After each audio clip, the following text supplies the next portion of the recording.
les amis, on se retrouve pour un numéro de Histoire de poupée numéro 2. On va parler aujourd'hui, très brièvement, mais elle a une jolie petite histoire de cette poupée. Alors, c'est une poupée poupon. Donc, elle a un corps comme ceci, tout mou en tissu, des membres en vinyle. Elle fait plus de 60 cm. Je vous la montre. Donc, elle se tient un peu comme ceci, comme les poupons. Elle a un joli moule de visage. C'est la marque Sebino. Sebino, c'est Italie, comme ceci. Vous voyez qu'on voit des... Je ne sais pas si vous allez voir, elle a des petites dents, comme ceci, voilà. Ici, elle a la chevelure bouclée et ce type de visage. Alors, elle existe avec plusieurs petites différences dans le moule de visage, notamment en 74, où ils ont sorti une série qu'ils ont appelée Sourire, donc où le visage était plus allongé pour certaines, un peu plus bouffi pour d'autres, où on voyait mieux les petites dents. Mais je ne sais pas. Je ne sais pas identifier dans mes deux poupées s'il y en a une des deux qui serait un modèle qu'on appelle Sourire. Vous voyez, pourtant, c'est le même moule de visage, mais on a des petites différences par la longueur au niveau du front, etc. et des joues, comme ceci. Donc ça, je ne saurais pas vous dire si une des deux est une, on appelle ça une cerise. Mais ici, moi, je vais vous parler par contre de cette demoiselle. Alors, qu'est-ce qu'elle a de particulier? Le fait qu'elle est très très grande. Ce qu'elle a de particulier ici, c'est que pour les dames qui aiment bien faire du reborning, etc., ou habiller les poupées, ou encore tricoter des vêtements et qui ont besoin de modèles, c'est ces mensurations. Ces mensurations, parce que je regarde mes notes, parce que ici, moi, je les habille, voilà, je les habille avec des petites choses. Oh, ben, elle a perdu un chausson. C'est pas grave. C'est des petits chaussons comme on peut mettre au bébé. Hein. Ça lui convient parfaitement, tellement elle a des grands pieds. Et ceci, c'est des petits vêtements. Alors, elle porte sur elle ici, ben, c'est un taille 6 mois, un taille 68. Donc, si vous avez des petits vêtements, taille 6 mois, cette poupée, vous savez l'habiller comme ceci, avec des vêtements qui appartenaient à vos enfants quand ils étaient petits, avec des petits vêtements, mais même de seconde main, sans même devoir chercher trop. Elle a vraiment les mensurations, mieux qu'un bébé reborning, puisqu'on peut l'habiller facilement en 6 mois. Et son histoire, eh bien, elle s'appelle la Patatina. Alors, pourquoi elle s'appelle la Patatina? Eh bien, je vais vous montrer un peu plus près pourquoi on va la déshabiller. Pour ça, vous allez comprendre pourquoi. Pourquoi on lui a mis un nom qui est un nom pas flatteur du tout, qui est un nom un peu disgracieux et un peu comique, mais c'est parce qu'il fallait habituer les petites filles de l'époque à avoir un petit peu le sens et le goût de s'occuper des bébés, etc. Donc on a créé la Patatina. La Patatina, elle est spéciale parce qu'elle est, voilà, elle est vraiment très très joufflue, très très potelée. Aussi bien les petites jambes, comme ceci, elle est presque limite boursouflée, que son visage, comme ceci.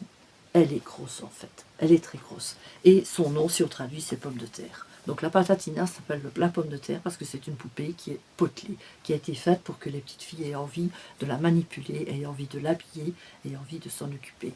Donc Patatina, on l'appelle la pomme de terre ou la patate. Alors vous allez me dire, c'est pas très gracieux, c'est son histoire, mais c'est une poupée qui a eu énormément de succès parce que voilà, vous avez envie de la toucher, vous avez envie de la manipuler.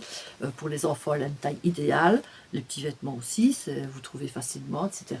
Et elle a eu pas mal de succès. Elle n'est pas tenue d'origine, ni celle-ci, ni celle-ci. Vous voyez bien que c'est des petits vêtements que j'ai récupérés parce que je les ai eu très très bon marché. Il y en a une qui vient d'une brocante, je pense, et l'autre, moi à l'époque, je pense qu'elle vient d'eBay, il y a longtemps que je l'ai.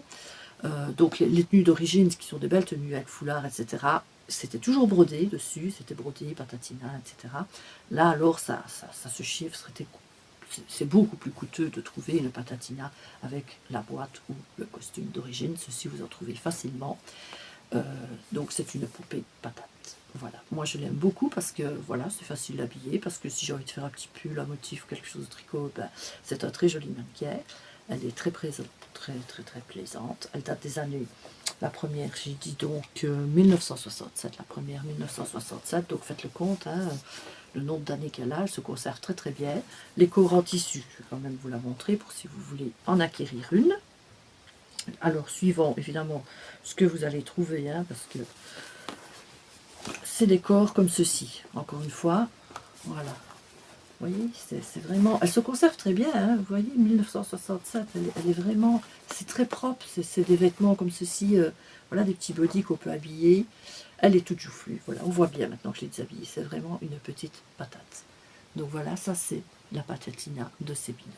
Donc, où vous ne la connaissiez pas, voilà, je voulais vous la présenter, vous raconter un petit peu sa petite histoire, pourquoi l'appeler la patate. Vous allez me dire, c'est pas très gentil.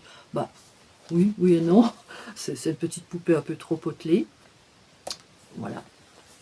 Donc, ils ont décidé d'en faire la patate pomme de terre. J'espère que cette petite histoire vous aura plu, que ça vous donne l'envie de retrouver d'anciennes poupées vintage comme ceci, de les habiller, pourquoi pas de les remettre en état, ou pourquoi pas d'en retrouver une pour vos petits-enfants, parce que je vous dis, c'est vraiment une poupée voilà, qu'on a envie de toucher tout le temps, qu'on a envie d'habiller, qu'on a envie de manipuler, et qui, à mon avis, doit faire plaisir à être offerte.